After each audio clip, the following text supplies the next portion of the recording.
Hello मेरे प्यारे बच्चों, मैं हूं सुधीर पांडे। आप देख रहे हैं 100 times education the branch of knowledge. बच्चों, हम लोग पढ़ रहे हैं इस समय क्लास 10th की केमिस्ट्री चैप्टर नंबर 5, जिसका नाम है तत्वों का आवर्ती वर्गीकरण। तो बच्चों, आपसे रिक्वेस्ट है कि प्लीज़ अगर आप जो है फिजिक्स के, केमिस्ट्री के, बायोलॉजी के जो है टॉप क्लास की वीडियोस 100% जो है एनसीईआरटी की वीडियोस देखना चाहते हैं तो चैनल को सब्सक्राइब जरूर करिए, वीडियो को लाइक करिए, अपने दोस्तों के साथ शेयर करिए और कमेंट के माध्यम से आप हमको अपने सुझाव जरूर दीजिए कि हम और कितना अच्छा, कितना बेहतर कर सकते हैं जो आपके लिए लाभदायक हो। तो बच्चों, हमने जो है कल जो है 2 लेक्चर कर लिया था जो है। आज हम बेटा तीसरा लेक्चर करेंगे इस चैप्टर का, जो है कि चैप्टर आपका 5। चलिए तो हम देखते हैं बेटा कि अभी तक हमने कितना किया था। हमने बेटा पहले देखा था कि ट्रायड लॉ क्या होता है, किसने दिया था। फिर हमने न्यूलैंड का जो है ऑक्टेट रूट देखा था कि तत्वों का वर्गीकरण किस प्रकार से न्यूलैंड और क्या है डोबेराइन ने किया था। जिन्होंने ना देखा वो प्लेलिस्ट में जा करके जरूर से जरूर देख लें, क्योंकि अगर शुरुआत अच्छी होती है तो बेटा समझो आधा काम खत्म। तो आपसे रिक्वेस्ट है कि पूरा वीडियो देखा करिए और शुरू से देखिए तो उससे कंसेप्ट अच्छी तरीके से समझ में आता है। एक बार आपके पकड़ में आ गया तो सारी चीजें क्या है याद रहेंगी। तो बेटा आज हम देखेंगे कि न्यूलैंड के बाद जो है और भी बहुत सारे वैज्ञानिक आए, जिसमें कि लोथर मेयर भी आए थे। लेकिन आपके सिलेबस में लोथर मेयर के बारे में जो है जानकारी देना आवश्यक नहीं है। लेकिन लोथर मेयर के ही समय में मेंडलीफ भी थे और मेंडलीफ जो है रूसी वैज्ञानिक थे। वही हाल है जैसे हुआ था ग्रेगर जॉन मेंडल के साथ कि बेटा वो अपने काम को पब्लिश नहीं करवा पाए, क्योंकि आपको पता है जो दिखता है वही बिकता है। तो जो आप काम करिए उसको लोगों के सामने क्या है प्रदर्शित करिए। दिल की बात नहीं दिल में ही रह जाएगी, जो जरूरत है उसको जरूर बताइए। तो लोथर मेयर का काम भी अच्छा था, लेकिन लोथर मेयर के काम को उतनी वरीयता नहीं दी गई जितना कि मेंडलीफ के काम को वरीयता दी गई। तो बेटा आज हम जो है इस लेक्चर में पढ़ेंगे मेंडलीफ की आवर्त सारणी। कैसे मेंडलीफ ने जो है तत्वों का वर्गीकरण किया, क्यों मेंडलीफ की आवर्त सारणी को इतनी वरीयता दी गई, क्यों इतना अच्छा माना गया कि उसी पे बेस्ड जितने भी मॉडिफिकेशंस आए हैं अभी तक आवर्त सारणी के, सब उसी पर बेस्ड हैं। तो चलिए बच्चों, हम लोग जो है बिना टाइम गवाए देखते हैं मेंडलीफ की आवर्त सारणी। आपसे रिक्वेस्ट है कि चैनल को सब्सक्राइब जरूर करिए। जिन्होंने सब्सक्राइब ना किया हो, जिन्होंने किया है उनको जो है सब्सक्राइब करने की जरूरत नहीं है। वो वीडियो को लाइक करें, अपने दोस्तों के साथ शेयर करें और उनसे भी चैनल को सब्सक्राइब करवाएं। और प्लीज पूरा वीडियो जरूर देखा करिए, तभी आपको जो है समझ में आता है। पता चला आपने जो पोर्शन छोड़ा वही एग्जाम में आ गया, क्योंकि उसी से आगे का कंसेप्ट है। अगर जहां से आपने छोड़ा उसके आगे फिर आपको समझ में नहीं आएगा। तो चलिए बच्चों, हम लोग जल्दी से चालू करते हैं। मेंडलीफ की आवर्त सारणी। मेंडलीफ की आवर्त सारणी, इसी को हम लोग कहते हैं क्या, तत्वों के वर्गीकरण का मेंडलीफ नियम। मेंडलीफ ने क्या किया, किस प्रकार से जो है तत्वों का वर्गीकरण उन्होंने किया। चलिए बेटा, तो यहाँ पे आप ड लगा दीजिए, तो मेंडलीफ हमारे पास है। तो थोड़ा सा हम लिखेंगे कि मेंडलीफ क्या थे, थोड़ी सी इनके बारे में जानकारी जरूरी है भाई। इतने अच्छे वैज्ञानिक थे, इतने बड़ा, तो उनके बारे में बात करना जरूरी है डायरेक्ट उनके नियम पे आने से पहले। तो याद रखिएगा बेटा, पहला पॉइंट है मेंडलीफ रूसी वैज्ञानिक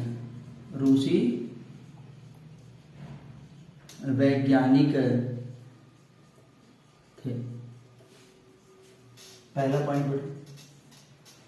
दूसरा पॉइंट इसका बहुत ही इंपॉर्टेंट है कि जैसे हम लोग देखे थे कि जब सबसे पहले हमारे पास डोबेराइनर आए थे तो कुछ ही तत्व ज्ञात थे, लेकिन जब बेटा न्यूलैंड आ गए तो उस समय 56 तत्व ज्ञात थे, हाइड्रोजन से लेकर के थोरियम तक। और जब मेंडलीफ आए तब बेटा उस समय 63 तत्व ज्ञात हो चुके थे। मतलब हम लोग 63 तत्वों की पहचान कर चुके थे। तो बेटा यहाँ भी वही लिखेंगे, मेंडलीफ के समय में, मेंडलीव के समय तक 63 तत्वों का ज्ञान हो चुका था। मतलब 63 तत्व बेटा खोजे जा चुके थे,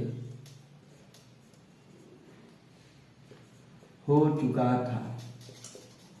इसका मतलब मेंडलीव के समय आपसे पूछेंगे कितने तत्व थे, तो याद रखिएगा मेंडलीव के समय क्या है, 63 तत्व थे। नेक्स्ट पॉइंट में आते हैं बेटा, मेंडलीव ने तत्वों का वर्गीकरण, तत्वों का वर्गीकरण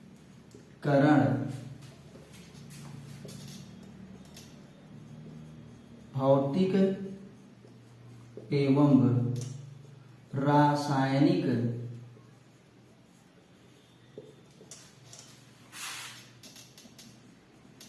गुणधर्मों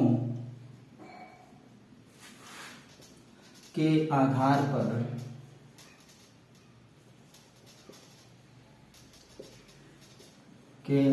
पर किया। बेटा उन्होंने क्या देखा कि जब तत्वों को देखा तो सिर्फ परमाणु द्रव्यमान ही नहीं, तत्वों के भौतिक एवं रासायनिक गुणधर्मों के आधार पर किया। और उन्होंने ये बताया कि भैया जो हमारे पास न तत्वों के रासायनिक और भौतिक क्या है गुणधर्म, उनके क्या होते हैं, परमाणु भारों के आवर्ती फलन होते हैं। तो ये नियम है, बेस्ड ऑन क्या है, एटॉमिक मास पर ही था, लेकिन भौतिक एवं रासायनिक गुणधर्मों के आधार पर। तो ये भी याद रखिए। मेंडलीव ने बताया कि तत्वों के भौतिक एवं रासायनिक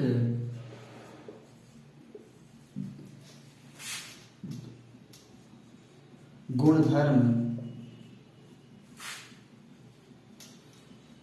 उनके परमाणु भारों,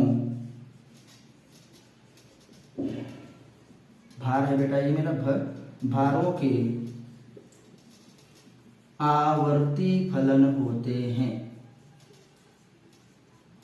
आवर्ती फलन होते हैं। बेटा ये बहुत ही इंपॉर्टेंट पॉइंट है। अब तक के क्या है बिंदुओं में, अब तक के पॉइंटों में सबसे ज्यादा यही पॉइंट हमारे पास क्या है, इंपॉर्टेंट है कि जो तत्वों के भौतिक एवं रासायनिक गुण होते हैं वो क्या है, उनके परमाणु भारों के आवर्ती फलन होते हैं। अब इस चीज को जो है मेंडलीव साहब ने कैसे बनाया, आइए हम लोग देखते हैं। तो एक बार 2 मिनट में आप रिवाइज कर लीजिए पहले, फिर देखते हैं कि इन्होंने ये कैसे दिया। मेंडलीव कहाँ के थे बेटा, रूसी वैज्ञानिक थे। मेंडलीव के समय कितने तत्व ज्ञात थे, याद रखिएगा 63 तत्व ज्ञात थे, ये पूछा जाता है। मेंडलीव का जो पीरियोडिक टेबल है किस पर बेस्ड है तो एटॉमिक नंबर पे, लेकिन तत्वों के भौतिक एवं रासायनिक गुणधर्मों के आधार पर ही इन्होंने क्या है, तत्वों का वर्गीकरण किया है। अब इस काम को उन्होंने कैसे किया, आइए हम लोग देखते हैं कि मेंडलीव ने अपने नियम में क्या बताया कि तत्वों के भौतिक एवं रासायनिक गुणधर्म जो हैं परमाणु भारों के आवर्ती फलन होते हैं। इस चीज को उन्होंने कैसे देखा, आइए हम लोग देखते हैं। एक पॉइंट हुआ कि अपने पीरियोडिक टेबल न मेंडलीव ने तत्वों को उनके बढ़ते परमाणु भारों के आधार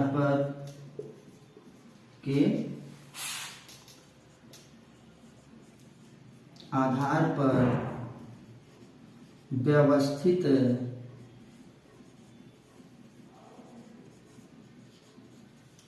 किया।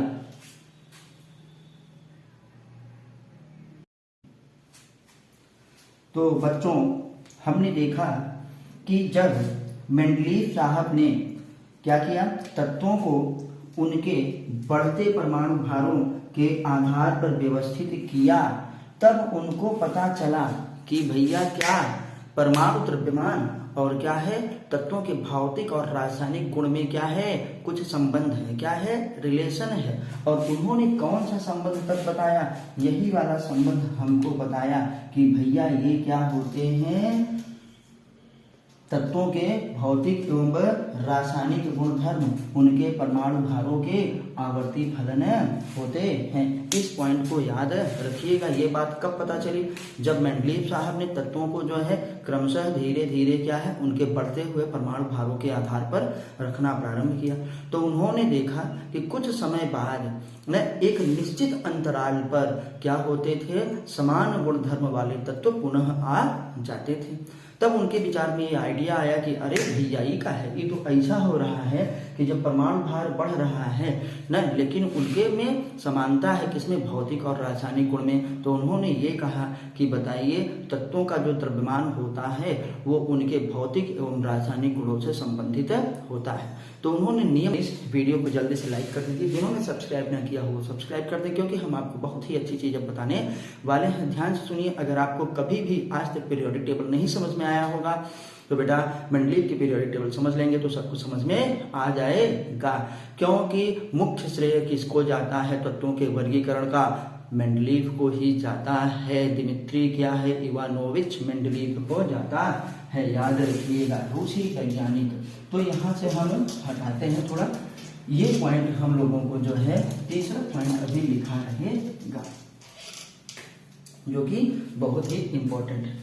तो आगे देखते हैं बेटा मेंडलीव ने क्या काम किया था, कैसे काम किया था, थोड़ा सा हम आपको बताते हैं कि मेंडलीव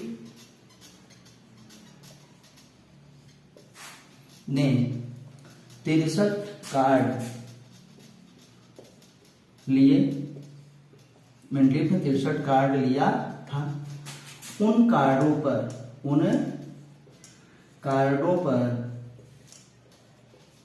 उन्होंने क्या किया बेटा, तत्वों के गुणधर्मों को, गुणधर्म, अब इसमें भौतिक और रासायनिक दोनों है बेटा, इसलिए मैंने सीधे इसको गुणधर्म कर दिया कि गुणधर्मों को लिखना प्रारंभ किया। और जब बेटा लिख दिए सब कुछ, जब उन्होंने लिख दिया तो उन्होंने क्या प्राप्त पता चला कि भैया कुछ तत्वों के क्या है गुणधर्म आपस में समान हैं। तो मान लो जैसे हम कहें तब उनको कुछ गुणधर्मों के, कुछ तत्वों के गुणधर्म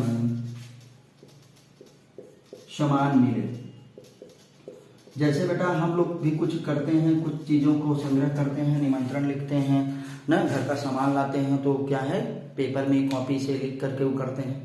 तो इन्होंने कार्ड में जो है 63 कार्ड लिया और उन कार्डों पर क्या है तत्वों के गुणधर्मों को लिखना प्रारंभ किया। जब ये तत्वों के गुणधर्म को लिख लिए बेटा तो उनको पता चला कि यार ये तो एक बार ये गुणधर्म दूसरे भी तत्व का है, ये वाला जो गुणधर्म है ये तो किसी और तत्व से भी मैच कर रहा है। इन्होंने क्या किया, अब इसको हम हटा के थोड़ा सा आपको दिखाएंगे कि 63 जो है उन्होंने कार्ड लिए। अब उन कार्डों पर जो है जब अलग अलग तत्वों के जो है गुणधर्म को लिखना प्रारंभ किया तो मान लो एक कार्ड मेरे पास ये है, एक कार्ड ये है, 63 तो हम नहीं बनाएंगे, 8-10 तो बना ही लेते हैं, एक कार्ड ये है।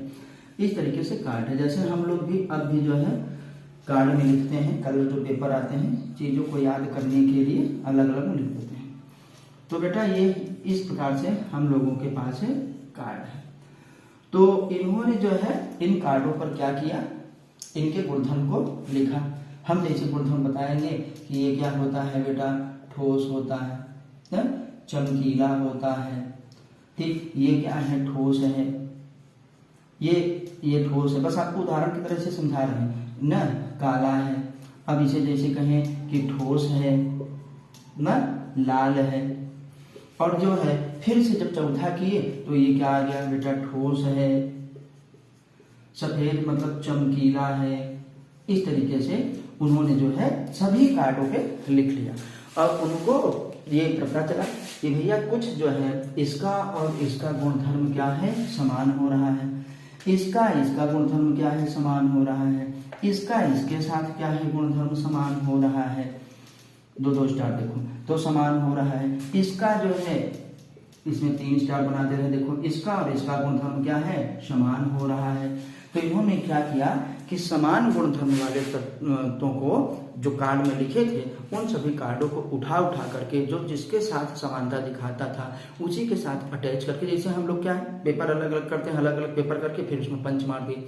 हम ही लोग अपना वर्गीकरण करते हैं, भैया ये फिजिक्स वाला नोट्स है, ये केमिस्ट्री वाला, ये बायोलॉजी वाला, ये मैथ वाला ना, तो उसको अलग अलग क्या करते हैं। तो इसी प्रकार से उन्होंने जैसे अब इसकी समानता इसके साथ है तो इस वाले कार्ड को उठा के इसके साथ रख दिया, इसकी समानता इसके साथ इस वाले कार्ड को उठा के इसके साथ रख दिया, इसकी समानता इसके साथ है इस वाले कार्ड को इसके साथ उठा के रख दिया, या इसको उठा के रख दिया, इसकी समानता देखो ये खाली है, इसको इसके साथ रख दिया।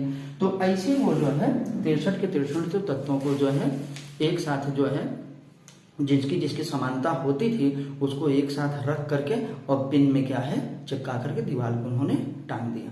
और तब उन्होंने वही बताया था जो अभी हम आपको बताए कि तत्वों का जो होता है रासायनिक गुणधर्म क्या है, उनके परमाणु भारों के आवर्ती फलन होते हैं। इसका मतलब तत्वों के भौतिक एवं रासायनिक गुणों में और परमाणु भार में क्या है, समानता है। तो मेंडलीव साहब ने ये हमको बता दिया था बेटा। तो अब थोड़ा सा और आगे बढ़ते हैं। तो याद रखिएगा कि 63 तत्व थे, इसलिए उन्होंने 63 कार्ड लिए और सभी कार्डों पर क्या है तत्वों के रासायनिक और क्या है भौतिक गुणों को लिखा, जिसे हम गुणधर्म कहते हैं, और उनमें क्या है जो जो समान थे उनको एक साथ रख दिया।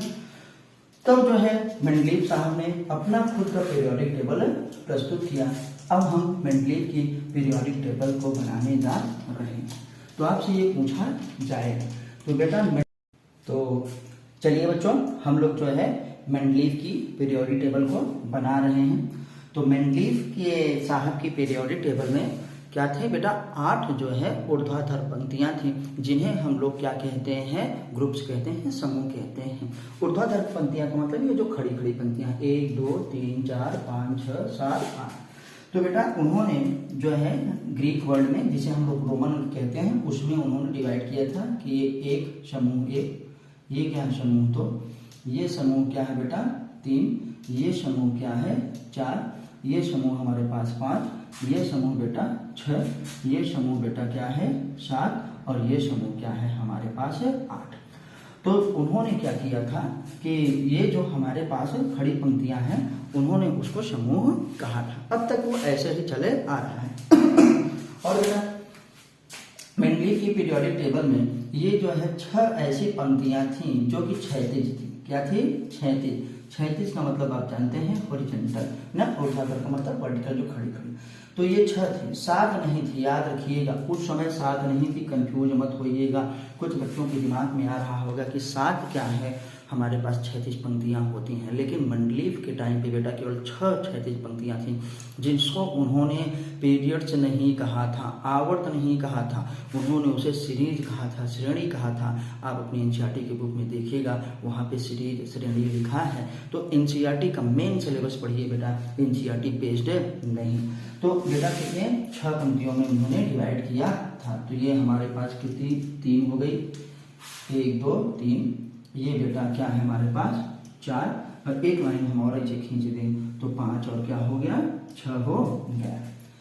तो ये हमारे पास क्या थे बेटा, इधर वाला जो था इसे हम लोग क्या कहते हैं समूह, और जो ऐसी ऐसी पंक्तियां हैं उसे हम लोग सीरीज कहते हैं। तो बेटा ये देखो ऐसे लिखा रहता है कि ये क्या है आवर्त है। क्या है? आवर्त। मतलब जो नीचे की तरफ है तो पहला आवर्त, दूसरा आवर्त, जिसे पहले श्रेणी उन्होंने कहा था, ये क्या है तीसरा, और ये क्या बेटा चौथी श्रेणी, ये 5वीं श्रेणी, और ये क्या है 6वीं श्रेणी हमारे पास है। इधर जो है बेटा, इधर क्या कहते हैं समूह कहते हैं। समूह बोले तो ग्रुप, समूह बोले तो ग्रुप। ऐसे तीर जो इधर है ये मत समझिएगा कि जो ऐसे है, ये दिखाने के लिए कि जो 1 2 3 4 5 6 7 8 लिखा है ये चीज, क्या है, समूह है। और समूह ऐसे ऐसे वाली खड़ी वाली पंक्तियां हैं, न कि ऊर्ध्वाधर पंक्तियां, जिसमें इसे दिखाया गया ये क्या है, ऊर्ध्वाधर पंक्तियां हैं। तो ये बेटा मेंडलीव पीरियोडिक टेबल है। अभी कंप्लीट नहीं है मेंडलीव आवर्त सारणी। ये बेटा मेंडलीव आवर्त सारणी। अब हम जान रहे हैं कि मेंडलीव की आवर्त सारणी जब बनी थी, तैयार थी, तो हम आपको पहले बता चुके कि 63 तत्व थे। तो मेंडलीव साहब ने इसको जो है ए और क्या है बी दो सब ग्रुपों में डिवाइड किया था। जैसे अब ए है तो इसी को बेटा क्या है हम लोग कहते हैं ए एंड बी सब ग्रुप, ए बी सब ग्रुप। इसमें भी क्या है ए बी सब ग्रुप, क्या बेटा ए बी सब ग्रुप। इसमें भी क्या थे ए बी सब ग्रुप था, ए बी सब ग्रुप था, ए बी सब ग्रुप था, ए बी सब ग्रुप था। इसमें भी ए बी सब ग्रुप था। और इसमें बेटा क्या 3 ग्रुप था ए बी सी। तो उन्होंने कहा 8 फर्स्ट 8 सेकेंड और क्या 8 थर्ड। याद रखिएगा, क्या रखिएगा, याद रखिएगा। इसको उन्होंने 3 सब ग्रुपों में डिवाइड किया था। 8 क्या है सेकेंड और 8 क्या है बेटा थर्ड में डिवाइड कर दिया। तो कुल मिला के आप देखिए तो बेटा 1 से लेकर के 8 तक था और 1 से लेकर 7 तक 2 भागों, तो 7 दूनी 14, 7 दूनी 14, यहाँ तक 14 समूह हो गया। और जो 8वां समूह था वो 3 सब क्या है ग्रुपों में डिवाइड था, तो 14 3 17। और इस समय कितना है बेटा 18। इस समय कितना है 18 समूह है। तो क्यों ये 18 है, मेंडलीव के टाइम में 17 क्यों था, क्योंकि उस समय अक्रिय गैसों का ज्ञान नहीं था। अक्रिय गैसों को बाद में जोड़ा गया है ग्रुप नंबर 18 के तहत। तो आइए हम लोग देखते हैं कि मेंडलीव साहब ने अपने जो है पीरियोडिक टेबल में किन तत्वों को और कैसे रखा था। तो चलिए देखते हैं। पहले इन्होंने रखा सबसे पहले हाइड्रोजन को, क्या है हाइड्रोजन को यहीं पे रख दिया। हाइड्रोजन के बाद बेटा लिथियम, लिथियम के बाद क्या है सोडियम, सोडियम के बाद क्या पोटेशियम, फिर क्या है रुबेरियम और फिर क्या उन्होंने रख दिया सीजियम को। फ्रेंसियम वगैरह उस समय नहीं था, ये याद रखिएगा। फिर आते हैं बेटा उन्होंने क्या किया, ए में कर दिया ना, अब बी में 2 सब ग्रुप में था तो उसको छोड़ के इन्होंने स्टार्ट किया यहाँ से बेरेली की आवर्त सारणी को बना लिया है कि ताकि ज्यादा टाइम ना लगे, क्योंकि बनाने में जो है आपको ज्यादा देर तक देखना पड़ता है, वीडियो बहुत बड़ी हो जाती है, इसलिए हमने पहले ही इसको बना लिया। तो थोड़ा सा आपसे जो क्वेश्चन पूछा जाने वाला है उसी को आप ध्यान दीजिए कि मेंडलीव के समय में, मेंडलीव ने जो अपनी पीरियोडिक टेबल बनाई थी उसमें कितनी क्षैतिज पंक्तियां थी, कितनी ऊर्ध्वाधर पंक्तियां थी। तो बेटा मेंडलीव की पीरियोडिक टेबल में ये जो पंक्तियां सीधे सीधे ऐसे खड़ी होती हैं जिन्हें हम वर्टिकल कहते हैं या ऊर्ध्वाधर पंक्तियां कहते हैं, तो उस समय कितनी पंक्तियां थी बेटा 8 पंक्तियां थी। कितनी 8 पंक्तियां। तो देखिए मेंडलीव साहब ने 1 2 3 4 5, ये किसमें रोमन अंक में लिखा है 6 7 और क्या है 8 ऊर्ध्वाधर पंक्तियों को बनाया और उन पंक्तियों को उन्होंने क्या कहा समूह कहा। और सारी पंक्तियों को 1 से लेकर के आप ध्यान दीजिए 1 से लेकर के 7 जो पंक्तियां थी उनको 2 सब ग्रुपों ए और बी सब ग्रुप में डिवाइड किया, मतलब 2 भागों में। तो ये ए बी इसी में हमने लिखे हैं क्योंकि यहाँ पे अभी लाइनें नहीं खींचनी है, बस उन्होंने ए और बी सब ग्रुप में कर दिया था। ये भी देखो ए और बी सब ग्रुप, ए बी सब ग्रुप, ए बी सब ग्रुप, ए बी सब ग्रुप, ए बी सब ग्रुप, ए बी सब ग्रुप। लेकिन जो बेटवा 8वां समूह था बच्चा वो क्या था 3 भागों में डिवाइड था ना।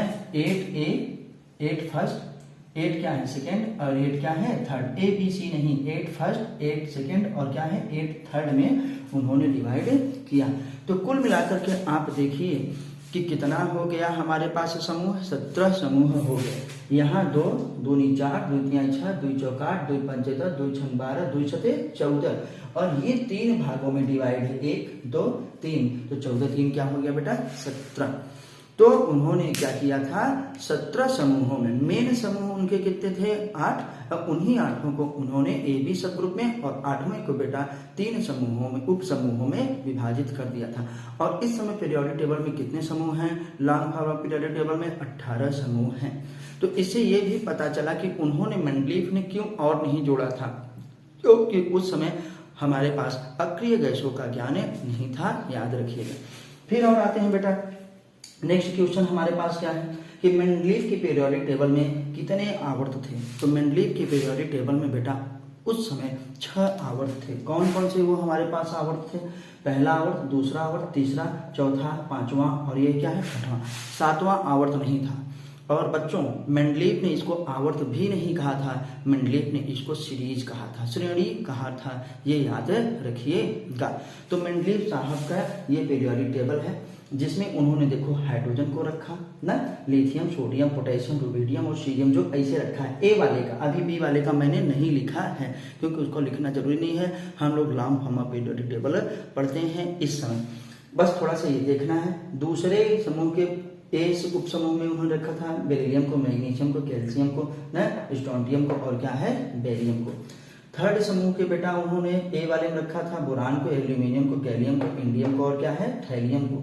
और बेटा जो चौथा समूह है, चौथे समूह का ए जो सब ग्रुप है उसमें कार्बन, सिलिकॉन, जर्मेनियम ना, ये ऐसे मतलब टिन और पीबी मतलब लेड को रखा था। बेटा फिर आते हैं कि पांचवा जो समूह था उसमें क्या है, उसके ए उप समूह में नाइट्रोजन को, फास्फोरस को, आर्सेनिक को, एंटीमनी को और बिस्मथ को रखा था। अब देखिए यहाँ से यहाँ तक स्थान खाली है। फिर आते हैं जो हमारे पास 7वां समूह है, 7वें समूह के ए उप समूह में उन्होंने ऑक्सीजन को, सल्फर को, सेलेनियम को, टेलोरियम को। उसके बाद फिर देखिए बेटा जगह खाली है। अच्छा फिर आते हैं हम लोग 8वां जो 7वां समूह है, 7वें समूह के एक उप समूह में फ्लोरीन, क्लोरीन, ब्रोमीन, आयोडीन और फिर यहाँ जगह खाली है। 8वां जो हमारे पास समूह था बेटा, अभी बात किए हैं कि उसको 3 उप समूहों में डिवाइड किया गया था, मेंडलीव साहब ने ऐसा किया था। तो ये खाली, ये खाली, ये खाली और 3 उप समूहों में अगर ऐसे लाइन खींच दें तो ये देखो एक, ये क्या है 2 और ये 3 उप समूह। तो यहाँ पे आयरन, कोबाल्ट और निकिल, यहाँ पे रुथेनियम, रोडियम और क्या पीडी है बेटा पैलाडियम और ऑस्मियम, इरिडियम और क्या है प्लेटिनम तत्व थे। तो इनको इन्होंने डिवाइड इस प्रकार से किया। तो मेंडलीव की पीरियोडिक टेबल में कुल मिलाकर के 7 जो है समूह और क्या है 6 पीरियड थे जिसको उन्होंने पीरियड को श्रेणी कहा था। और 8 जो उनके पास समूह थे, 1 से लेकर के 7 समूहों को 2 उप समूहों में डिवाइड किया था और 8वें समूह को बेटा क्या है 3 उप समूह में डिवाइड किया था। तो हम लोगों ने ये देखा। तो बेटा ये थी मेंडलीव की पीरियोडिक टेबल।